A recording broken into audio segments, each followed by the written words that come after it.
Alright, what's up? I'm back. I missed a week, but it was for good reason, which you'll find out later in this video.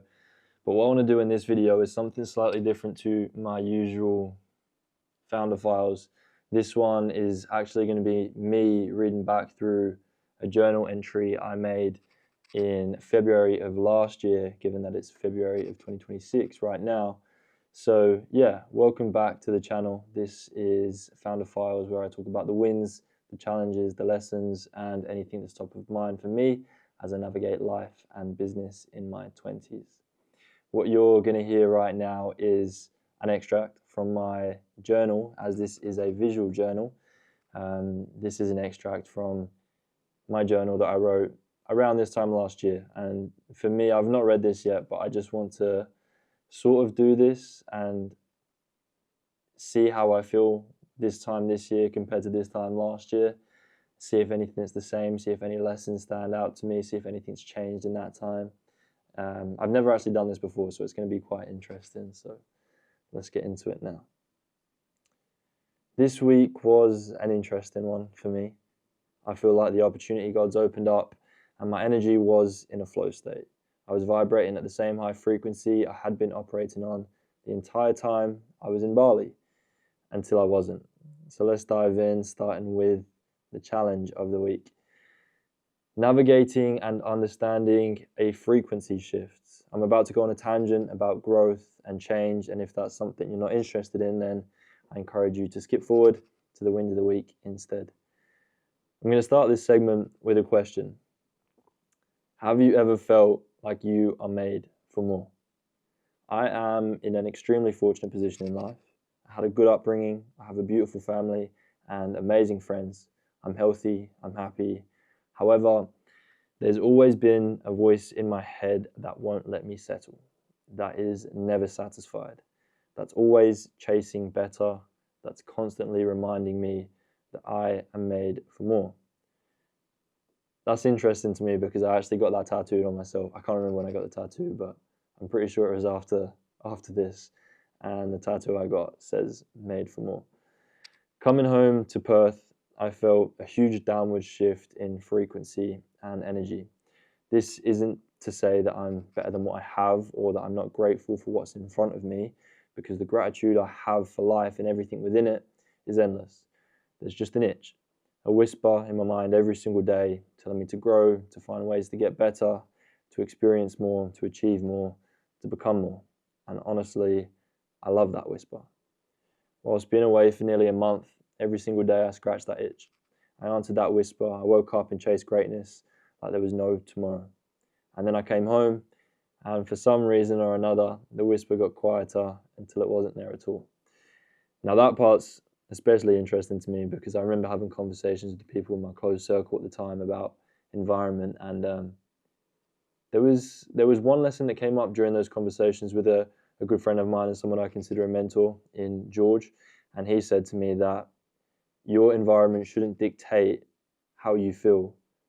How you feel should dictate your environment. And that one really stood out to me and it stuck. It was sort of a rude awakening that I needed, that I was putting so much of my outer feelings on my environment that I was in, and I gave it so much power and I didn't need to do that. So that lesson stuck with me, and yeah, to this day I'm in the same place now a year later that I actually wrote this. So that is interesting because yeah, I'm in the exact same environment, but reading this back, my mindset and my mental environment has completely shifted. I didn't let the fact that I had been on this massive high and I had started the year last year in Bali, and then I came back to Perth, and honestly, when I came back, I did go into a bit of a downward spiral for a long time, and a lot of people in my close circle would have recognized that as well. So yeah, it's interesting now to be in the same environment physically, but mentally feel like I'm in such a better place, and so much in my life has changed since then. So that's quite insightful to read. Continuing, anyway, I digress. I took some time to reflect, and it all came back to comfort. I live in my childhood home. Everything I know is is within these four walls. Everything is the same as it's always been. Everything I've done up to this point in life has got me to where I am now, which I'm hugely grateful for. But everything I've done is not going to get me to where I'm going next. Pause again, because that one still hits. That definitely still hits. I still feel exactly like that, which is very interesting. I still feel like everything I've done isn't going to get me to where I'm going, but with that said, my mental environment has changed, as I said. I just know that if you want to get to places in life, then you have to do things you haven't done before. Continuing. This frequency shift was the whisper turning into a yell, reminding me that who I am won't get me to where I'm going, that growth cannot occur without change. So change is on the horizon. I'm going to leave Perth. The time isn't right now, but definitely soon. Again, very interesting. I was very passionate about leaving Perth this time last year. And then in about 3 weeks' time, this time last year, I met the woman who becomes my wife, which is Emily. And now I don't want to leave Perth. I would very much like to build a life here in Perth and have the freedom to travel where I want, when I want. So that's interesting how that's changed. Continuing, Hormozi said, you can either grow into your potential or you can keep living the same 6 months over and over again. The difference is how many hard conversations you're willing to have and how fast you have them when you realize you need to. This segment of the video is me having a hard conversation with myself, me refusing to live the same 6 months again, me forcing myself to make a change, to make a decision that can and will change my life. That one's confronting, but also refreshing in a way. I haven't heard that Hormozi quote in a while, and it really sticks, that one. It never changes how it makes you feel. It really is the hard truth that you can keep living the same 6 months over and over again, or you can have a hard conversation with yourself and be willing to make the change. And that is the difference between staying in the same place and getting to a new place. And whilst I'm extremely happy and extremely grateful with where I am, I know that there is so much more that I want to do and want to achieve, and I'm not satisfied. And as I've said before, dissatisfaction is a creative state. And reading this now, the reason that it's confronting is because the feeling is still the same, that I don't want to be the person that lives the same 6 months over and over again. I want to make a change, not just for me anymore. When I was writing this previously, it was just for me, but now the changes that I'm making have such a bigger impact. It's not just on me, it's on my family, my family's life, my family's future, and everything we do in our lives. That's the difference. I think it's changed from a me narrative to an us narrative, and there's power in that. So yeah. Moving on to the wins of the week. Wins of the week in February 2025. So the biggest win this week was, without a doubt, having the opportunity to shoot content with Corey Sampson. This was a cool story. Corey's an endurance athlete, content creator, and massive promoter for healthy living. All things I align with massively, and I did then and I still do now. If you're wondering how me, someone from the most isolated city in the world with next to no personal brand currently, got the opportunity to shoot with an athlete with over 1 million followers on a tropical island. Here's the secret: self-belief, taking action, and a little bit of luck and divine timing. I've never shot much running content in my life, but I'm confident in my ability, and without self-belief, I would never have taken the following step, which was taking action. Corey posted a story when I first landed in Bali. He was looking for creators, and I instantly replied. I believed in myself enough that I had the ability to shoot good content, and I took action because of that. And then the final ingredient was luck. I was in Bali for a while and I didn't hear anything back from Corey until my final night on the island. I got a message. I was flying out the following day and I already had plans booked, but I made time and we made it happen. Make it happen. Whatever it is, just make it happen. Very interesting. And the reason that's very interesting is because there's been a couple of big shifts in my life, now that I come to think of them, and all of them have stemmed from sending a message when internally I was probably doubting myself very much, but I just decided to do it anyway. The first one was when I was 18 and I was working a construction job, and I decided to send a message to a guy named Jai. And Jai was just starting a creative agency business called Brown Booster. And that message went on to change the trajectory of my life to this day. And got a job for him. We went from working in his kitchen to working in a huge studio and scaling the team to over 14 people. And I think he was doing 3 million a year, maybe, if I'm right. Sorry, Jai, if I'm not. But yeah, that was the first message that changed my life. And I'm still in touch with Jai every now and again. And that one, yeah, that message definitely changed my life. The second message that changed my life was this time last year, pretty much, when I sent a message to a girl named Emily that I'd met the night before. And the night before I messaged her, the last thing I said to her was, I'll message you and I'll take you on a date. And she said, sure, yeah, that's going to happen, isn't it? She didn't believe me. The next day I couldn't keep it together, and I wanted to wait, but I couldn't wait. So I sent her the message and I said, hello, coffee date Monday. That was it. And she said, I'll be there. And nearly a year to the day later, we are now married. We share the same last name. She has given up an entire life back in her home, which is Scotland, to be with me here in Australia. And we are now building a future for ourselves. So yeah, it's crazy what a message can do. Don't take away the power of a message, because the power of a message, and when I say a message, I don't mean just texting someone. I mean having a conversation. The power of action, just doing something. Don't disregard how powerful that can be, because it can change your life, and it has changed mine. Moving on to the rest of the journal entry.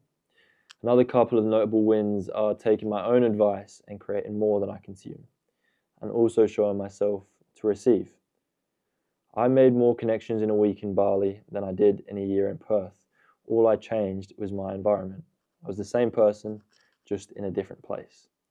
I honestly believe the time I spent in Bali is all the proof I've ever needed that your environment massively shapes your frequency and will be the determining factor for change in my life.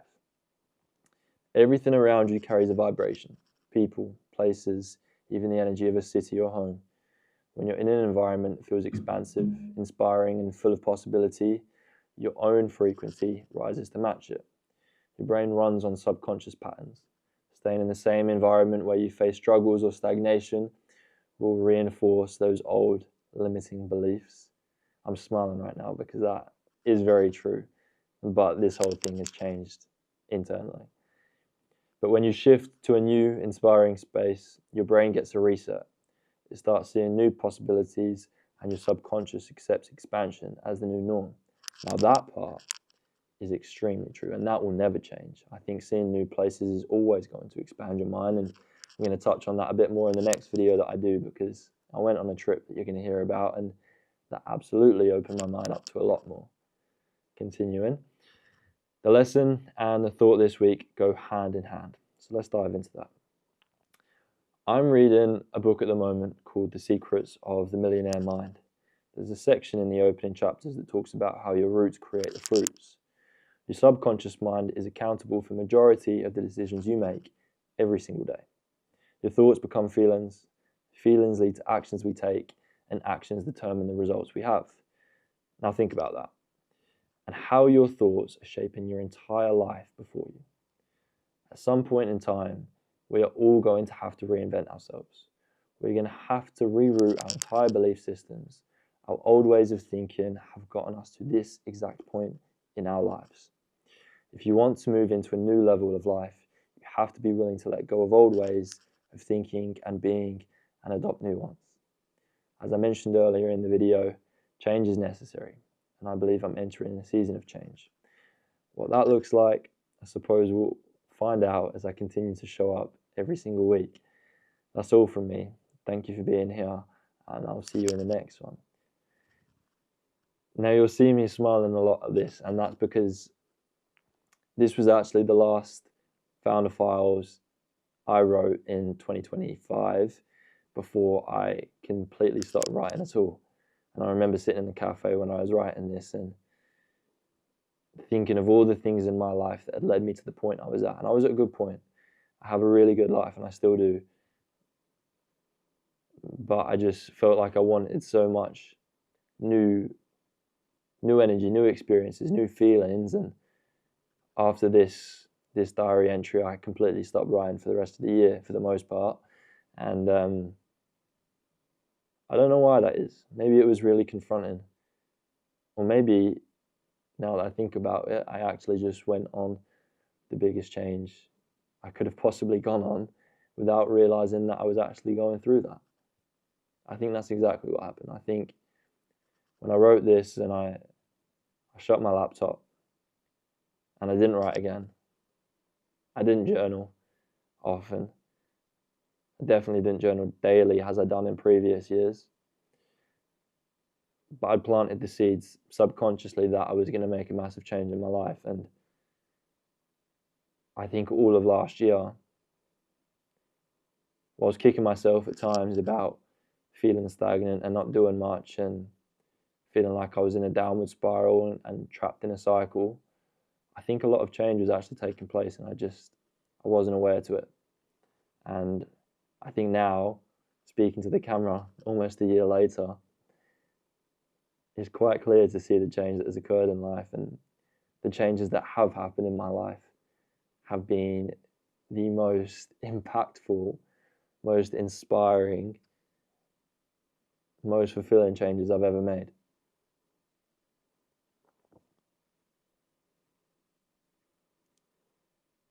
Yeah, definitely. Yeah. Well, before I get emotional, which is interesting, I'm going to wrap up the video here and take gratitude in the fact that I opened this up and hadn't even thought about it until 5 minutes before I got the camera out that I was going to do this. But that was really interesting for me. Maybe not interesting for anyone else, but I post these videos in case someone finds value in them, and if that's the case, then please do let me know. If you've watched it this far, then I appreciate you and I'm grateful that you're here. These videos are for me, but they are for everyone else as well. You know, if they were just for me, then I would make them and I would never post them. But the fact of the matter is that I do make these for me, and I do hope that by posting them, someone might see them and take inspiration from them. So thank you for being here. That's all from me this week. 2026 version of Danny O'Shea reads 2025 version of Danny O'Shea. And that was quite interesting. That was quite fun. I enjoyed that. So thank you. And I'll see you in the next one where I talk about going to a place that completely expanded my mind. I'm excited to teach you all the lessons that I got from that trip, a trip that I've just been on, and a trip that I think is going to lay some of the foundations for how I take on business in 2026. So thank you, and I'll see you in the next one.